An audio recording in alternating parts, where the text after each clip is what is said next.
السلام علیکم ورحمۃ اللہ وبرکاتہ۔ آیت الکرسی کی تفسیر ہم کر رہے تھے، ابھی ہم نے آیت کا آغاز ہی کیا ہے۔ یہ 10 باتیں ہیں جو ہمیں آیت الکرسی میں اللہ کے بارے میں پتہ چلیں گی۔ قرآن ایک بات یاد رکھنے والی ہے، قرآن ہمیں یہ نہیں بتاتا کہ اللہ ہے۔ اللہ کے وجود کے قائل مشرکین مکہ بھی تھے، اپنے اتنے زیادہ مشرک ہونے کے باوجود، مشرکانہ عقائد ہونے کے باوجود وہ اللہ کے وجود کے قائل تھے۔ قرآن کہتا ہے کہ اگر آپ ان سے سوال کریں کہ امن خلق السماوات والارض سیقولن اللہ، آپ ان سے پوچھیں گے کہ زمین اور آسمان کا خالق کون ہے، تو یہ کہیں گے اللہ۔ عیسائی اپنے عقیدہ تثلیث کے باوجود اللہ کے وجود کے قائل تھے۔ یہودی تو خود کو مشرک مانتے ہی نہیں تھے، جبکہ وہ عزیر کو اللہ کا بیٹا مانتے ہوئے انہوں نے شرک کیا۔ اور ایسے ہی ہر مذہب کے اندر اللہ کا وجود پایا جاتا تھا۔ تو قرآن ہمیں یہ نہیں بتاتا کہ اللہ ہے، قرآن ہمیں اللہ کی پہچان کرواتا ہے۔ اور آیت الکرسی میں ہمیں صرف یہ نہیں بتایا گیا کہ اللہ میں یہ ہے، بلکہ یہ بھی بتایا گیا کہ اللہ میں یہ چیزیں نہیں ہیں۔ گویا ہمیں اللہ کی پہچان کروائی گئی، اور حقیقت یہ ہے کہ انسان کو اپنی پہچان بھی تب تک نہیں ہوتی جب تک کہ اس کو اپنے رب کی پہچان نہیں ہو جاتی۔ اسی کو تو شاعر نے کہا ہے نا کہ تو جو میرا نہیں بنا نہ بن، اپنا تو بن۔ یعنی عقیدہ توحید کو اپنائے بغیر انسان کو اپنی پہچان بھی صحیح طرح نہیں ہوتی۔ آپ دیکھیں ایک مشرک ہے، وہ چھوٹی چھوٹی چیزوں کے ہم دیکھتے ہیں ہمارے پڑوس میں جو ہندو موجود ہیں، مشرکانہ عقائد ہیں ان کے، کسی طاقتور چیز کو دیکھیں گے تو اس کی پوجا کرنی شروع کر دیں گے۔ کوئی چیز جس سے ان کو خطرہ محسوس ہوتا ہے، جیسے سانپ ہے، اس کی بھی انہوں نے عبادت کرنی شروع کر دینی ہے۔ تو راستے میں آئے ہوئے پتھر کو وہ جو ہے اپنا معبود بنا لیتے ہیں۔ تو چھوٹی چھوٹی چیزوں کو وہ اپنا معبود بنا لیتے ہیں۔ اور جب کہ ایک موحد جو ہوتا ہے، توحید پرست جو ہوتا ہے، عقیدہ توحید لا الہ الا اللہ، اس کو اتنا مضبوط بنا دیتی ہے، پہاڑوں سے زیادہ مضبوط بنا دیتی ہے۔ دنیا کی کوئی طاقت اس کو گرا نہیں سکتی۔ اور پھر اللہ کی اس کو ایسی پہچان ہوتی ہے، دنیا میں اس کو کسی کی پرواہ نہیں ہوتی۔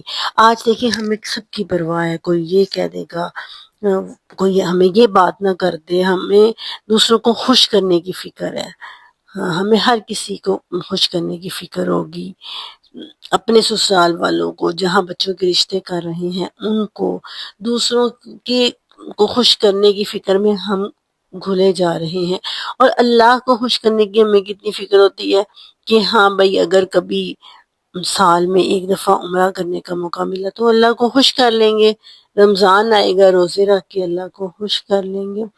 اور یہ ہم نے سوچا ہوا ہے، ایک دفعہ میلاد منائیں گے، رسول اللہ صلی اللہ علیہ وسلم سے محبت کا حق ادا ہو جائے گا، اللہ کے رسول سے محبت کا حق ادا ہو جائے۔ تو آیت الکرسی نے ہمیں یہ بتایا ہے کہ اللہ تو وہ ہے جو زندہ بھی ہے، جو قائم بھی ہے، اس پر ہم بات کر چکے تھے۔ آج ہم دیکھیں گے لا تاخذہ سنۃ ولا نوم، لا نہیں، تاخذہ اس کو پکڑتی، سینۃ اونگ، سینہ کہتے ہیں غفلت کو، یون جو ہوتا ہے، اونگ ہلکی سی اونگ آنا، پہلی جو قسم ہوتی ہے نا نیند کی، اور نوم کہتے ہیں نیند کو۔ یہ ایک ویکنیس ہے نا کسی کے اندر، نیند کا آ جانا ایک ویک پوائنٹ ہے، تو اللہ کے اندر یہ ویکنیس نہیں ہے۔ انسان محتاج ہے۔ آپ دیکھیں انسان اگر 24 گھنٹوں میں 6-7 گھنٹے کی نیند نہیں لیتا تو وہ نیکسٹ ڈے کی پرفارمنس کے لیے ریڈی نہیں ہوتا، وہ نیکسٹ ڈے کچھ پرفارم نہیں کر پاتا اگر اس کی نیند پوری نہیں ہوئی ہوتی۔ لیکن اللہ، اس سے نیند تو دور کی بات ہے، ایک اونگ تک نہیں آتی۔ کیوں؟ آپ دیکھیے تفسیر ابن کثیر میں ہے کہ حضرت موسیٰ نے اللہ سے پوچھا کہ اے اللہ کیا تو سوتا نہیں ہے؟ اللہ نے فرمایا کہ اے موسیٰ، زمین و آسمان کو اللہ تعالیٰ نے شیشے کی 2 بوتلوں کے مترادف ٹھہرایا اور حضرت موسیٰ سے کہا کہ شیشے کی یہ 2 بوتلیں لے کے کھڑے ہو جاؤ، رات بھر کھڑے رہو اور سونا نہیں ہے۔ تو حضرت موسیٰ کھڑے رہے۔ اب کیا ہوتا تھا، ہلکی سی نیند آتی تھی تو وہ بوتلیں آپس میں بجنے لگ جاتی تھیں۔ تو اللہ تعالیٰ نے فرمایا کہ اگر میں سو جاؤں تو زمین آسمان آپس میں یوں ٹکرا جائیں، تباہی مچ جائے۔ آپ نے کبھی لانگ روٹ کا سفر کیا ہوگا، ناران کا ناردرن ایریاز میں جاتے ہوئے، تو کتنا ڈرائیور کو الرٹ رہنا ہوتا ہے۔ سارے سو چکے ہوتے ہیں، ڈرائیور جاگ رہا ہوتا ہے۔ کیوں؟ وہ گاڑی ڈرائیو کر رہا ہوتا ہے، سب کی رسپانسبلٹی اس کے کندھوں پہ ہوتی ہے۔ ذرا سی اس کو اونگ آتی ہے، گاڑی ہچکورے کھانے لگ جاتی ہے۔ اگر نیند آئی تو گاڑی سیدھی گہری کھائی میں۔ بڑے حادثات ہوئے ہیں اس دفعہ، جن کی ریزن یہ تھی کہ ڈرائیور نے راستے میں سٹے کر کے پراپر نیند نہیں لی۔ تو اللہ کیا ہے، لا تاخذہ سنۃ ولا نوم، کہ اس کے اندر یہ ویکنس ہے ہی نہیں۔ نیند آنا تو دور کی بات ہے، اسے اونگ تک نہیں آتی۔ آپ دیکھیں، ایروپلین کا ڈرائیور ہے، پائلٹ ہے، کتنی زندگیاں اس کے ہاتھ میں ہیں۔ اگر وہ سو جائے تو جہاز کو کریش ہونے سے کوئی بچا سکتا ہے؟ ٹرین کا ڈرائیور ہے، ٹرین اسے ذرا سی اونگ آئے گی، ٹرین پٹری سے ہٹ جائے گی اور اتنی زندگیاں تباہی اور بربادی کے دہانے پہ پہنچ جائیں گی۔ لیکن اللہ تعالیٰ اس ویکنس سے، اس ویک پوائنٹ سے پاک ہے۔ آج لوگوں نے نا ایسے اپنے بنائے ہوئے ہیں جھوٹے پیر کے جی یہ کچھ کھاتے پیتے نہیں ہیں۔ اچھا جی، اگر وہ کچھ کھاتے پیتے نہیں ہیں اس کا مطلب ہے کہ پھر وہ رفع حاجت بھی نہیں کرتے ہوں گے۔ اور پھر دکھائیں، کوئی ایسا پیر لا کے دکھائیں کہ جو کبھی سویا نہ ہو، جو اتنا جو ہے وہ آپ کے بارے میں اتنا کامل ہو۔ اللہ کے سوا اتنی کامل ہستی کوئی نہیں ہو سکتی، جسے نہ اونگ آتی ہو نہ نیند آتی ہو، ہر وقت وہ محلوقات کے جو ہے وہ احوال سے باخبر رہتا ہے۔ زمین و آسمان میں کیا ہو رہا ہے، اتنی گلیکسیز ہیں، اتنی کہکشائیں ہیں، اور اتنی اور دنیایں ہیں، اتنے اور آسمان ہیں، فرشتوں کی پوری ایک دنیا ہے، جنات کی دنیا ہے، انسانوں کی دنیا ہے، حیوانات کی دنیا ہے، سب کی سب اللہ نے سنبھالی ہوئی ہے۔ لا تاخذہ سنۃ ولا نوم، لہ ما فی السماوات و ما فی الارض۔ اس آیت کو ذرا سمجھیں، جو کچھ آسمانوں میں ہے اور جو کچھ زمین میں ہے وہ اسی کا ہے۔ آج نا ہمیں بڑا دعویٰ ہوتا ہے کہ یہ سب کچھ تو میرے ابو کا ہے، یا یہ سب کچھ تو میرے ہسبینڈ نے کمایا ہے، ہماری اپنی محنت کی کمائی ہے۔ کیا دعوے سے ہم کہہ سکتے ہیں کہ یہ زندگی جو میری ہے کب تک ہے اور کب تک نہیں ہے؟ یہ گاڑی جو میری ہے یہ میرے پاس کب تک ہے کب تک نہیں ہے؟ اب بھی جائیں، روڈ ایکسیڈنٹ ہو، گاڑی ضائع ہو جائے، ایون کہ وہ لوگ جو کوئی پروٹیسٹ کر رہے ہیں گاڑی کے شیشے توڑ کے چلے جائیں، ہم کیا کر سکتے ہیں؟ پھر ہم کیسے کہہ سکتے ہیں کہ یہ میرا ہے؟ دنیا میں کون سی ایسی چیز، آپ کی اولاد ہے، آپ کہتے ہیں میری اولاد میں نے پیدا کی، باپ کہتا ہے میں اس کے لیے اس کما کے لاتا ہوں، اس کی زندگی کتنی ہے آپ جانتے ہیں؟ کب وہ آپ کا ساتھ چھوڑ کے چلے جائیں آپ کو کچھ پتا نہیں ہے۔ تو یہ جو لاہو ہے نا، یہ اس میں بڑی گہرائی ہے، لیکن اللہ کی ہر چیز مکمل طور پر اللہ کی ہے۔ اللہ جب چاہے انسان کو دے کے اس سے واپس لے سکتا ہے، جب چاہے اسے دے سکتا ہے۔ رزق ہے نا، اس کے دروازے اللہ جب چاہے کھول سکتا ہے، اور اللہ جب چاہے یہ دروازے بند کر سکتا ہے۔ اللہ کے سوا اور کوئی نہیں کر سکتا۔ اللہ تعالیٰ نے فرمایا کہ اسی کے لیے ہے جو آسمانوں میں ہے اور جو زمین میں ہے۔ موسٹلی آسمانوں کے لیے جمع کا صیغہ اور زمین کے لیے واحد کا صیغہ آتا ہے۔ ریزن کیا ہے؟ ریزن یہ ہے، زیادہ تر امکانات یہی ہیں کہ پوری کائنات میں زمین وہ سیارہ ہے جہاں پر انسانی زندگی قائم ہے، اور آسمان، پورے سارے آسمانوں پر فرشتے ہیں، اسی لیے آسمانوں کے لیے جمع کا صیغہ اور زمین کے لیے واحد کا صیغہ استعمال کیا گیا ہے۔ اب آگے یہ جو کہا نا، من ذا الذی یشفع عندہ الا باذنہ، کون ہے، کس کے اندر اتنی جرت ہے، کون مائی کلال ہے جو اللہ کے سامنے سفارش کرنے کا حق رکھتا ہے، کا اختیار رکھتا ہے، کون ہے؟ من ذا الذی یشفع عندہ الا باذنہ، ہاں جس کو وہ اجازت دے۔ آپ دیکھیے اس کی مثال ایسے سمجھیے کہ آپ کا بچہ ایک اسکول میں پڑھتا ہے۔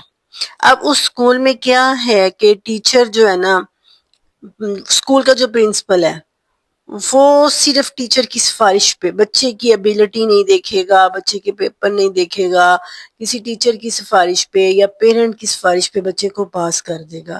تو آپ اپنے بچے کو اسکول سے اٹھا نہیں لیں گے، آپ کہیں گے یہاں پہ تو کوئی انصاف ہی نہیں ہے، کیلیبر کی، یہاں پہ اس کی کوالٹیز کی، بچے کی ذہانت کی کوئی اہمیت ہی نہیں ہے، اندھیر نگری ہے، یہ کوئی اسکول ہے، میں نے تو اپنے بچے کو یہاں نہیں بھیجنا۔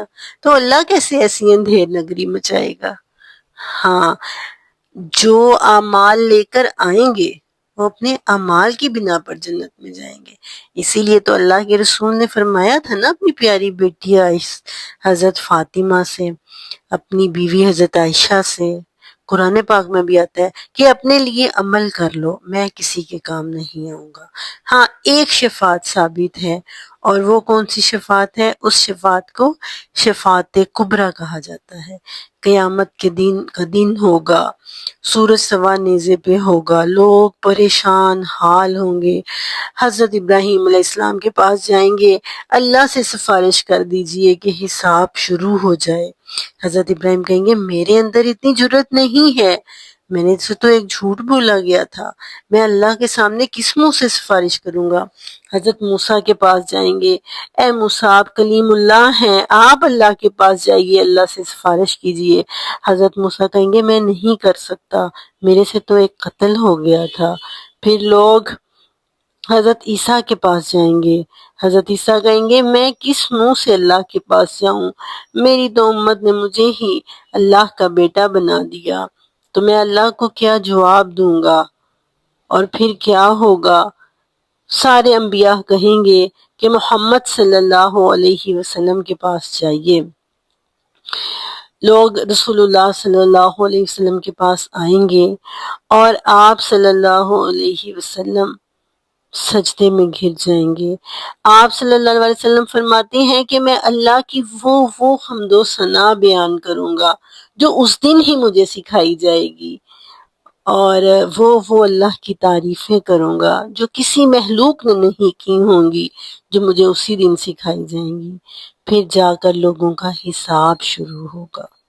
یہ سفارش کا، شفاعت کا حق ہے جو رسول اللہ صلی اللہ علیہ وسلم کو دیا جائے گا۔ اس کے علاوہ انسان کی اور کوئی سفارش نہیں ہوگی، وہ اپنے اعمال کی بیس پہ جو ہے وہ جنت میں جائے گا۔ ہم نے بڑی مسکنسیپشن ہمارے ہاں پائی جاتی ہے کہ جی اللہ دے چھٹیاں نو محمد چھڑائے، محمد دے چھٹیاں نو چھڑا نہیں کوئی سکتا، یہ مت کہا کریں، یہ شرک ہے۔ ہم رسول اللہ کا مرتبہ اللہ سے بڑھا رہے ہیں۔ تو اگر اللہ کہیں چاہے تو وہ رسول اللہ کو اجازت دے سکتا ہے، لیکن رسول اللہ صلی اللہ علیہ وسلم کی احادیث سے صاف یہ پتہ چلتا ہے کہ آپ نے فرمایا کہ اعملوا علی مکانتکم، اپنی اپنی جگہوں پر عمل کر دو، کہ نہ میں تمہارے نفع و نقصان کا اختیار نہیں رکھتا، قیامت کے دن تمہیں تمہارے اعمال کی وجہ سے جنت میں جانا ہوگا۔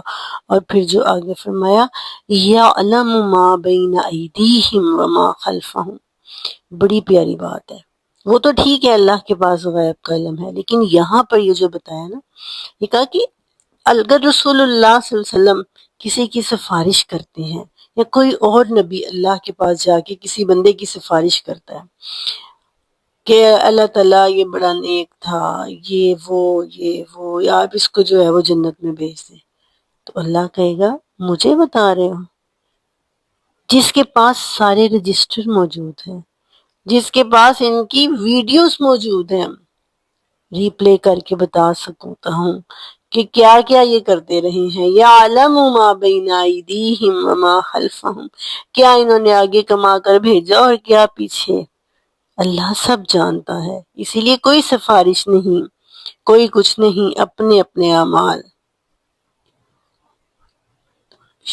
وَلَا يُحِيطُونَ بِشَيْءٍ مِّنْ عِلْمِهِ إِلَّا بِمَا شَاءَ وَسِعَ كُرْسِيُّهُ السَّمَاوَاتِ وَالْأَرْضَ وَهُوَ الْعَلِيُّ الْعَظِيمُ۔ ہر چیز اس کے علم میں ہے۔ اور پھر فرمایا اس کی کرسی کی اتنی وسعت ہے، وسیع کرسی ہو السماوات والارض، زمین و آسمان جتنی۔ اب یہ کرسی کیا ہے؟ اللہ کی کرسی کیا ہے؟ آپ سمجھیے کہ یہ 4 سٹیپس ہیں۔ جیسے کہ سٹیج لگا ہوتا ہے نا، تو سٹیج پہ چڑھنے کے لیے جو سیڑھیاں 3-4 لگائی جاتی ہیں نا، اس کو کرسی کہا ہے۔ کیونکہ احادیث میں آتا ہے کہ ایسے ہے جیسے ایک بہت بڑا صحرا ہے، اس کے اندر ایک انگوٹھی پھینکی جاتی ہے تو وہ کتنی سی ہوگی۔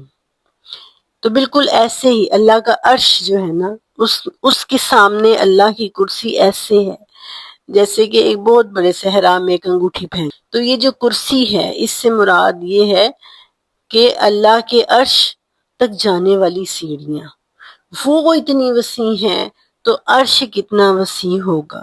اللہ تعالیٰ نے اپنی کبریائی کا اظہار کیا ہے کہ وہ ذات اتنی عظیم ہے، وسیع کرسیہ السماوات والارض ولا یؤودہ حفظہما، اور اللہ کو اس زمین و آسمان کی حفاظت تھکاتی نہیں ہے۔